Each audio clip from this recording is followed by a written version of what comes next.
मोनसे फोसावथाय आसाम ब्रिलियन एकाडेमिनिफ्राय जिल्ला थाखोनि स्कलारशिप टेस्ट आनजाद लानो थांगासिनो दं। बे आनजादा जानुवारि दाननि फैगौ 12 खालाराव थामहिनबा रबिबाराव क'क्राझार कमार्स कलेजाव फुंनि 11 रिंगानिफ्राय बेलासिनि 1 रिंगासिम जानो थांगासिनो दं।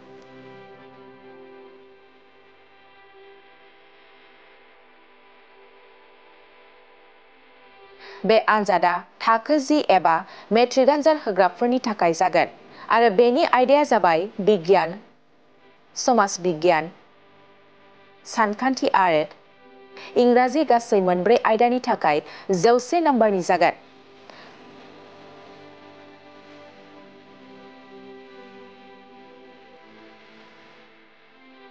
बेनिखायनो HSLC आनजाद होगिरि गोसो गुदुं फरायसाफोरखौ बयखौबो बाहागो लानो थाखाय खावलायदों।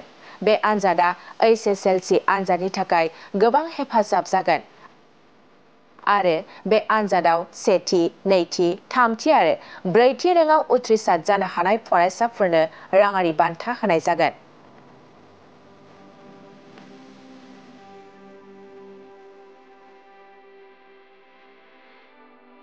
बे बान्थानि फारिलाइया जाबाय सेथि रेंकआव 5,000 रां, नैथियाव 3,500 रां, थामथियाव 2,000 रां, ब्रैथियाव 20 रेंकनि थाखाय 1,000 रां होनाय जागोन।